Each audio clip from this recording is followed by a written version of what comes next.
السلام علیکم. مجھے بہت دکھ ہے، میں 2-3 منٹ لوں گا، زیادہ نہیں، کہ یہ این آر او جو دیا جا گیا ہے یہ کیا بکواس ہے.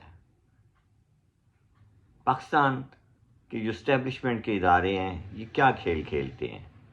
پہلے ایک کو لاتے ہیں، پھر اسے ذلیل کرتے ہیں، پھر دوسرے کو لے آتے ہیں چور کو اور اس کو ذلیل کرتے ہیں. یہ ڈرامے کب تک چلیں گے؟ پاکستان میں جمہوریت کہاں ہے؟ وہ یار خدا کے لیے کچھ شرم، کچھ حیا، کچھ تو بتاؤ.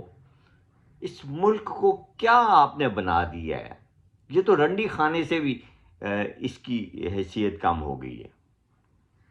رنڈی خانوں کا بھی کوئی ایک قانون، کوئی ضابطہ ہوتا ہے.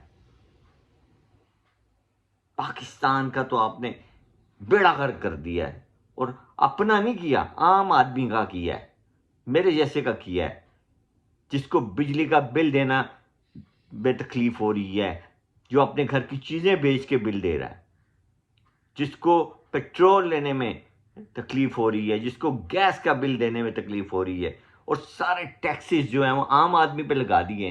اور آپ لوگ سارے، بھلے فوج ہو، بھلے عدلیہ ہو، بھلے مقننہ ہو، بھلے بیوروکریٹس ہوں، سب مفت میں کھا رہے ہیں پاکستان کو، اور کہتے ہیں یہ ہماری وہ انٹائٹلمنٹ ہے.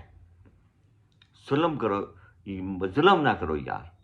حد دی کوئی ایک حد ہوندی ہے بغیرتی دی. خدا کے لیے کس طرف لے کے جا رہے ہو تم لوگ پاکستان کو؟ بیڑا غرق کر دیتا جی. اور شرم نہیں آندی. بہت دکھ ہوتا ہے مجھے، آپ یقین مانیں میرے اندر تکلیف شروع ہو چکی ہے ایک، کہ یہ کیا دھوکے بازی کر رہے ہیں آپ لوگ. اور پورا 22 کروڑ کو آپ نے ایک، وہ کیا کہتے ہیں، میں وہ لفظ نہیں استعمال کرنا چاہتا، کہ آپ نے وہ بنا کے رکھ دیا. اور چند لوگوں نے، آج وہ چور جو تھے، وہ جو منی لانڈرنگ والے تھے، وہ سارے پاک صاف ہو گئے ہیں، اور اسلام آباد تک کی محدود حکومت جو ہے اس میں وہ بدماشی کر رہے ہیں مونچھوں والا.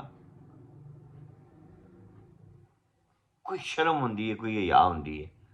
بہت تکلیف ہوئی مجھے، یقین مانو بہت تکلیف ہوئی. خدا کے لیے پاکستان کے جو سٹیک ہولڈر ادارے ہیں ان میں فوج، ججز، آپ لوگ جاگیں. یہ کیا کر رہے ہو؟